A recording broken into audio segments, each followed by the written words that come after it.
You yourself, Mr. Ramadan, are a very controversial figure.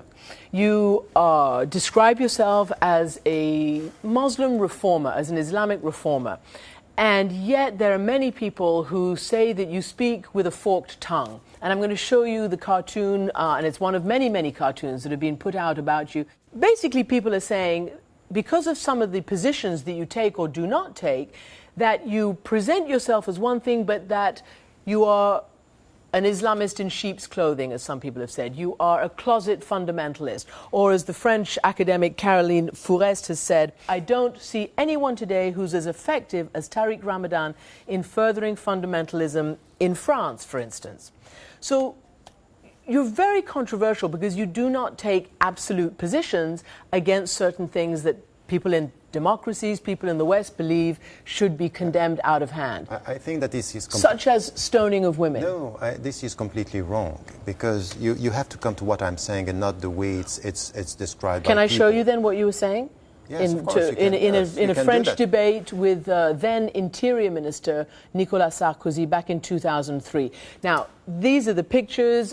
What basically you were saying was we should have a moratorium on stoning of women while we can get a consensus amongst Islamic scholars. And Mr. Sarkozy was furious. He said, what do you mean a moratorium? Don't you condemn it out of hand?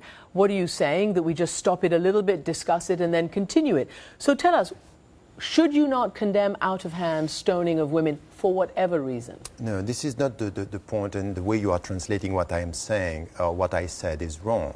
What I was saying is that myself, in my position, is this: I'm against implementing not only stoning, it's the hudud, what we call in Arabic the hudud is the penal code. Stoning, death penalty and corporal punishment. My position is that this is not implementable. But we are dealing with Muslims, and we are dealing with governments, and they believe in the Quran and they believe in the scriptural sources. And we have text on this. To condemn sitting in Paris is not going to change anything on the ground, while, for example, France or the United States of America are dealing with these petrol monarchies, and they are dealing with governments implementing them. My position is quite clear. I'm against implementing them, and what I'm asking the scholars is three things. What do the texts say?